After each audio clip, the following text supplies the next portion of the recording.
Let's kick off this explainer by unpacking an absolute masterclass in man management from José Mourinho. We're going to dive deep into his incredibly fascinating take on sportsmanship, bullying, and emotional regulation in modern football. This isn't just a recap of a football match, guys. We're looking at the intense psychological warfare happening right there on the pitch, and how a veteran, 63-year-old manager is desperately trying to shield one of the world's most high-profile wingers, Vinícius Jr., from that immense pressure. We've got to start with this bombshell of a quote from Mourinho, because it perfectly sets up the massive paradox we're dealing with here. Think about it.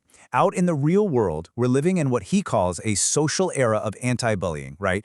We have campaigns, zero-tolerance policies, the whole 9 yards. But the second you cross that white line onto the pitch, Mourinho argues that for Vini Jr., we are still squarely stuck in the dark ages, the bullying era.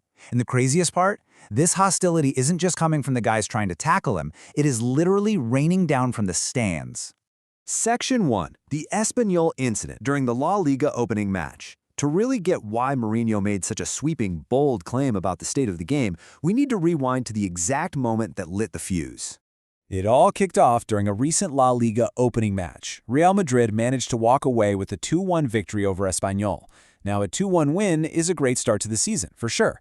But man, that final scoreline doesn't even come close to telling the whole story of the incredible psychological friction that was happening during those 90 minutes. See, in the first half of this opening match, Vini Jr. picked up a yellow card. And we're not talking about a clumsy late tackle here. It was a totally avoidable card that came right after a heated argument with Espanyol's midfielder, Kala. This is literally exactly what opponents want. They want to draw him into an argument, ruin his rhythm, and get him in the referee's book early. It is a highly calculated tactic to neutralize a massive threat, and in this specific instance, the tactic worked perfectly. Which brings us to Section 2, 8 years of abuse, a deeply systemic issue. Because we need to zoom out for a second here. That one yellow card against Espanyol, it's definitely not a one-off. Just look at this timeline. You can see exactly how long this pressure cooker has been building. Point 1, Vini Jr. joined Real Madrid way back in 2018. That is 8 long years of being a primary target. Point 2, fast forward to just a few months ago, you've got the accusation that Gianluca Prestiani racially abused him. Now, Prestiani denied the claim, but the tension surrounding Vini is undeniable. And point 3, right now in current matches, Mourinho flat out says teams are targeting Vini from minute 1. Literally the second the whistle blows. When you stack it all up, it makes total sense why exhaustion and frustration can suddenly boil over into an avoidable yellow card. And Mourinho is surprisingly candid about all this. He flat out says Vini Jr. is not a saint. He totally gets that his player isn't flawless and that Vini can be reactive, maybe even a bit provocative sometimes. But then he draws a massive line in the sand, adding, but what they do to him is too much. It's classic Mourinho, right? Concede a tiny flaw to spotlight a massive, glaring injustice. He's pointing out that the sheer volume of abuse Vini endures is completely off the charts compared to anything the player himself is actually doing.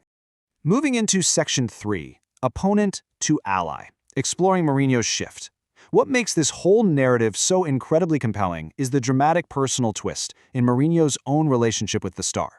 Mourinho actually joked about this very shift himself. He said people could pull up quotes from months ago when he was sitting in the Benfica dugout, acting as an opponent, trying to figure out how to stop Vini Jr.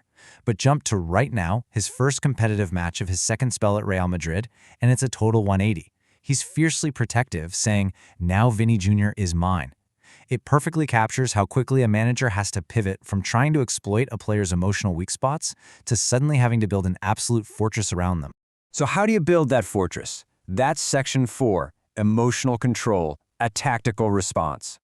Knowing his wingers getting targeted from the opening kickoff, Mourinho came up with a very specific tactic.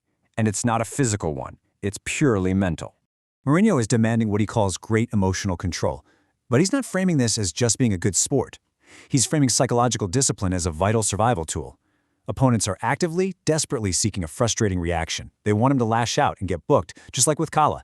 So, mastering emotional control is the ultimate counterattack. You disarm the opponent by completely denying them the very reaction they're begging for. And we actually know exactly how Mourinho pitched this to Vini Jr. during their halftime chat. He laid out 3 clear, incredibly actionable steps. Step 1, score a goal. Best revenge ever, right? Step 2, be careful how you celebrate it. This is huge. Don't let the adrenaline rush give the ref any excuse to pull out a second yellow. And step 3, stay on the field. Mourinho literally told him, so I can keep you on the field. It's tough. It is just a ruthlessly pragmatic, almost surgical way to survive a completely hostile environment. Looking ahead, Mourinho's entire blueprint for managing Vini boils down to these core pillars: continuous education, total preparation, and a massive awareness of the environment. He needs Vini Jr. to understand exactly how his actions on the pitch can literally ignite a fire in the stands. It's about cultivating hyper-awareness. As Mourinho bluntly summed up his job moving forward, we need to educate him as much as possible and prepare him as much as possible. And that's it. Which leaves us with a massive question to wrap up this explainer today. We've seen Mourinho's tactical pivot and his demand for great emotional control to survive what he calls football's lingering bullying era. But honestly, can a tactical mindset actually protect a targeted star like Vini Jr.? Or by demanding this extreme level of restraint, are we just unfairly shifting the burden onto the victim? Are we forcing players to bottle up their natural expression and joy just to make it through 90 minutes? It's an incredibly complex question about where the responsibility truly lies in modern sports. Keep that in mind the next time you see a star player getting swarmed on the pitch. Thanks for joining me.